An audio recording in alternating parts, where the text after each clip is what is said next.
If you like these, but you don't like these, you might be a hype beast. What's up, sneaker people? It's your boy FB QCING Gear, and we are back with another video, and we are taking a break from the string of refreshed legit check guides that I've been doing to get out a legit check guide on a new release. And that new release is the Jordan 3 Maniere Black Violet, or whatever, Black Cement Maniere, whatever you guys want to call it. This is the latest addition in the Jordan brand Maniere collaboration, and we have a follow-up to 2021's sneaker of the year, the Jordan 3 Maniere black version. It's a little strange to me, in my personal opinion, that there is almost a negative reaction to these when there was such a positive reaction to the white pair. And I think that has to do with, one, brand fatigue, because that's where we are at in 2024 with Jordan brand. But two, I think that because they're more available, because they're not as exclusive, and the whole hype around Maniere collabs, especially since they've been becoming more accessible, has really gone down. I think that goes into why people aren't liking these. Yes, it's true, the Black Cement 3s are releasing this year in November, and pairs are already starting to touch down in the United States, but to me, these are a meaningfully different shoe, the same way these are a meaningfully different shoe from the white cement. And I own those as well. Check out the legit check guides that are going to pop up on the screen for both of these. But all that to say, I think that in this hobby where we hoard and we collect multiple releases of the same shoe, I think that it's pretty peculiar that the same hype and fanfare isn't behind this shoe as it has been for other shoes. But neither here nor there. People have the right to not like what they don't like. But on this channel, anything that releases to a certain amount of attention, I try to do a legit check guide on it, and we're going to do the same for the Jordan 3 Maniere. I have two pairs from two different sources, so this will be a two-part ultimate legit check guide. But with that said, remember, the authentic pair here is on the left and the replica pair here is on the right, and you will be able to find all of the different pictures of the different angles and details that you need on the Instagram account on the screen. Remember, it is important to focus on the details. I have been getting in a lot of discussions lately about legit checking and studying up and all of this other stuff, and the best legit checkers that I know not only know the authentic pair, but they also know what is out there on the market in terms of replicas. They know what to look for, they know what looks fishy and what doesn't, and that's because they're studying both sides of the coin. And that's what I'm trying to do here in the content that I bring to this channel. So let's dive into this legit check guide with the boxes very, very quickly. I think it's pretty easy to see the differences in the boxes. The blacks are different, almost completely different. You've got a cooler, almost navy blue black on the rep here on the right, and you have a matte, smooth, cool, deep black for the authentic pair. You can also see that the boxes are definitely different sizes. Everything about the replica box is beefier. The corners are more rounded and a lot less sharp than the corners and edges on the authentic box. When you look at the size tags, you can see a clear difference in the color of the gold on the Jumpman and the Jordan.com over there. The size tag just looks a little bit more washed out on the rep, kind of like the rest of the box. The cool thing about this Maniere box is that they finally ditched that annoying ass sleeve that's on the other pairs in favor of this opening gimmick here. I don't really have a lot of space to do it here on screen, but the authentic box opens, the rep box opens, but everything is just a lot more messy, and you can see the corrugations all over the box. The silver is like peeking through on the scratches of the rep. All more or less, it's just a worse looking box. The condition is worse. The presentation is worse. Everything is worse about the Rep box. So I'm not going to really go that deeply into it because the box says enough. You don't really need to see the silver inside and all that good stuff. And I know you guys care more about the shoes than the box anyway. So let's move away from the box and let's bring the shoes out. So here we have both pairs, and first impressions, visually, they look pretty damn close in terms of presentation and materials. The deeper you look, the longer you stare at them, the more differences you do start to see though, but more or less presentation is the same. Where they start to divulge is in the details and in the presentation. So let's do a quick side by side. Authentic pair on the left, replica pair on the right. You guys can start to notice some of those differences here, and we'll just start with the black leather. The black leather on the authentic pair is a very rich, very tumbled, very soft tumbled leather, and you can see that just like typical Jordan 3 black cements, it's got a nice gloss to it.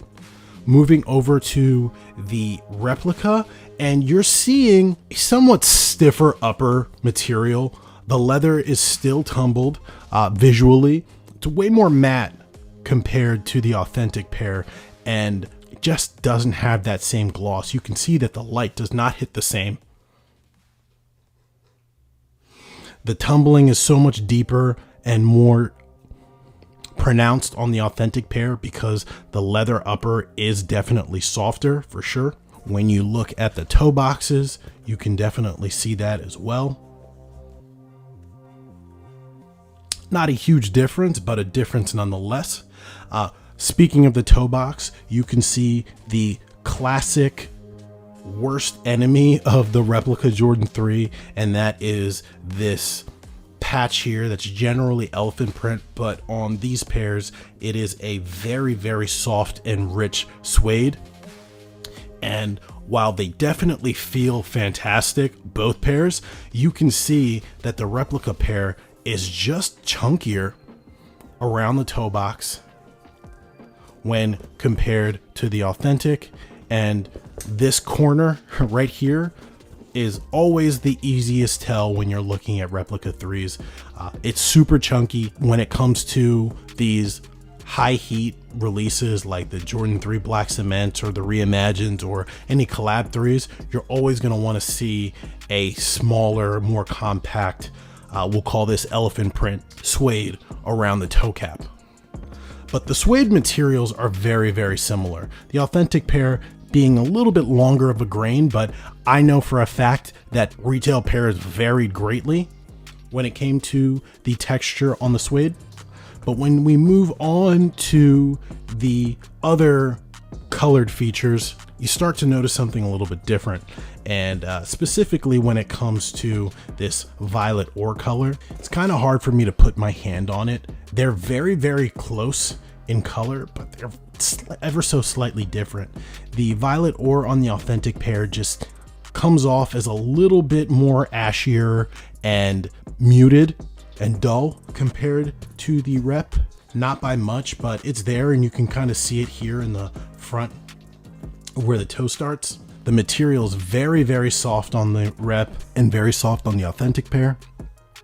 So they're using a very similar material for sure, a similar graded material. The nubuck slash suede or whatever this is definitely feels a lot better on these shoes than the leather on either the rep or the authentic pair. So nice to see that Maniere is still using premium materials. Swinging it around to the side, we can see that the color differences are pretty minimal, I would say. The authentic pair midsole is a little bit more paler of a yellow and a little bit glossier than on the rep. Very hard to see even side by side, but they're ever so slightly different.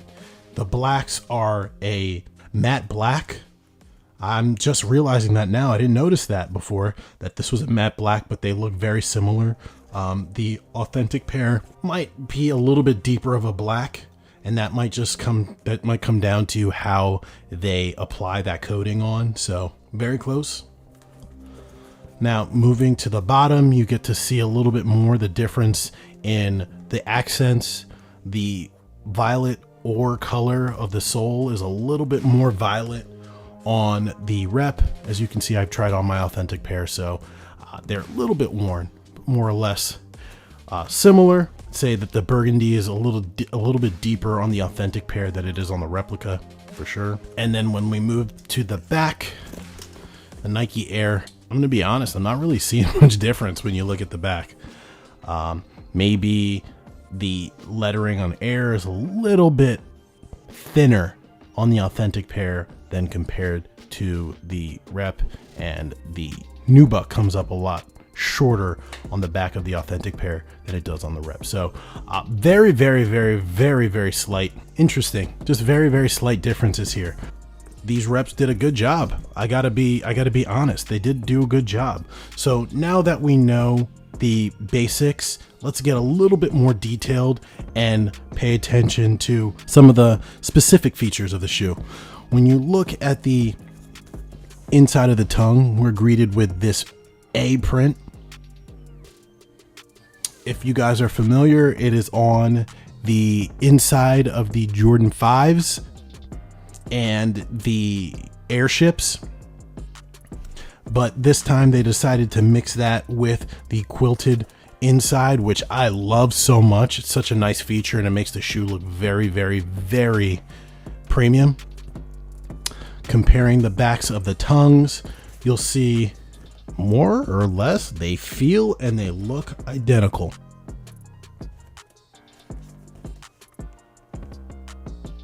Perhaps the rep is a little bit lighter in color, but other than that, they look identical. Feeling and looking at the quilted liner, it's probably a little bit hard to see, but the quilting of the authentic pair is a lot deeper and the squares are a lot smaller. So you can feel like each individual square here, and you can see it too. On the rep, the stitching is just not that deep into the material, so you don't feel the individual squares as much. So it's much flatter. Significantly flatter. I wonder if that plays into how they wear, but definitely a noticeable difference in feel there. We know that the back tab says do something about it, and the rep says the same thing. I'd say there's definitely a little bit of a finish difference between the authentic and the rep. The silver on the rep is a lot glossier. Outside of that, guys, I'm not really seeing any huge differences.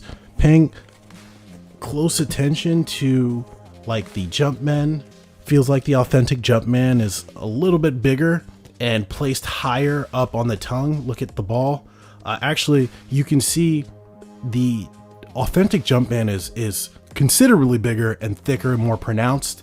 The rep is smaller, placed lower down on the tongue, and it's not as pronounced.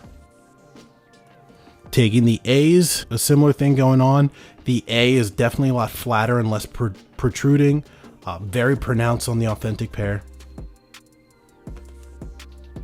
Overall construction in terms of the cuts and the details are also a little bit different. You can see how the little eyelet here is stitched around and how the leather sticks out a little bit compared to the authentic. But now we're just getting into the real, nitty gritty. There are definitely some differences, but I'd say that if I saw these out on somebody's feet, outside of maybe hyper focusing on the suede panel on the tongue, I don't know if I'd be able to pick it up. I'm gonna be honest. From there, we can take a look at the accessories. As to be expected, you have a slight difference in those Nike hang tag colors. The rep pair's hang tag is significantly darker. The cardboard portion, on the other hand, very, very, very similar. Slight difference in color, but they got the details down. You can see though that the text on the rep is off. It's a little bit darker, it's a little bit more bold, and a little less clear.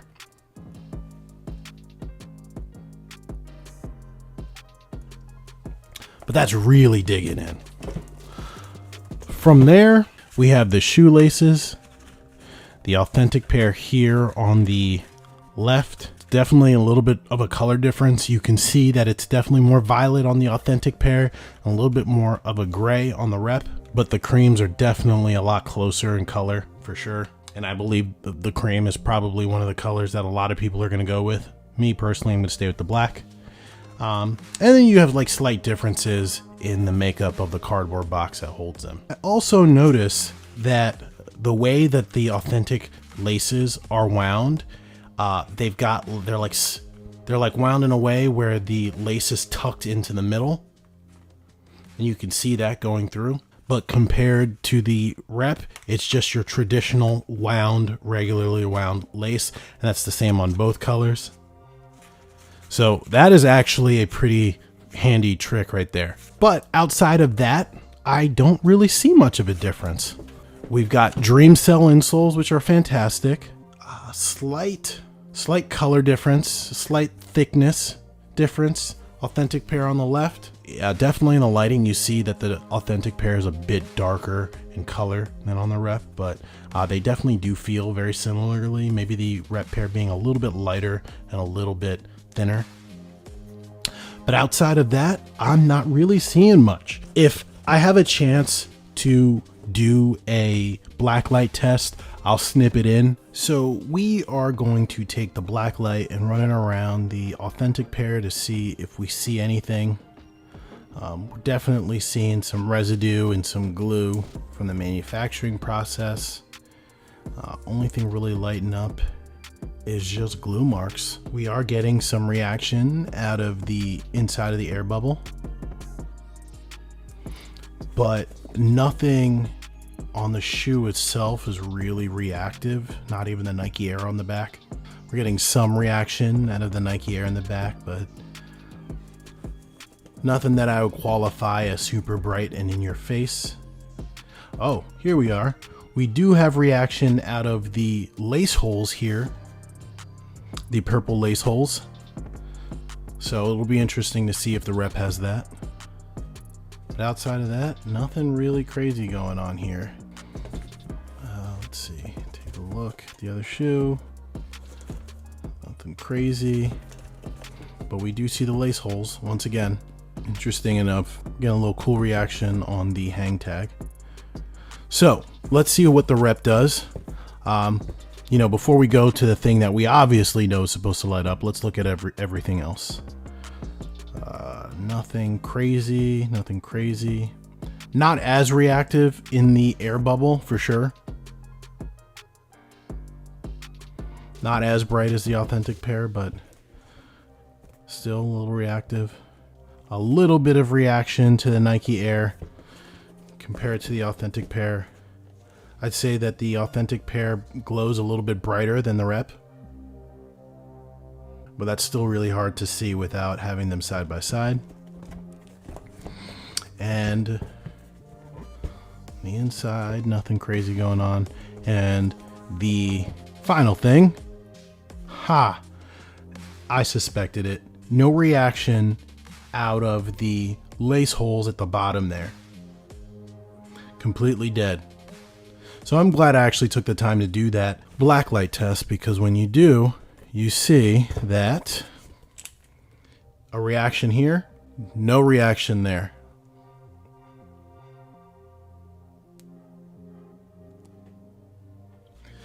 So that is your telltale sign for legit checking.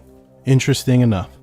Now we'll get back to the regular video. So, but with that said, guys, there really isn't much else to go over. This is your typical replica story. And as I get more and more comfortable with this shoe, I'll be able to make a little bit more concise of a legit checking guide. But you know, when we're early on in the release, it's usually a fact-finding mission for me and you guys. So that's where we're at with that. But please be sure to stay tuned. I will be doing another video and we will be comparing another pair to see if there's anything else out there that we should be on the lookout for. But remember, don't just rely on my video.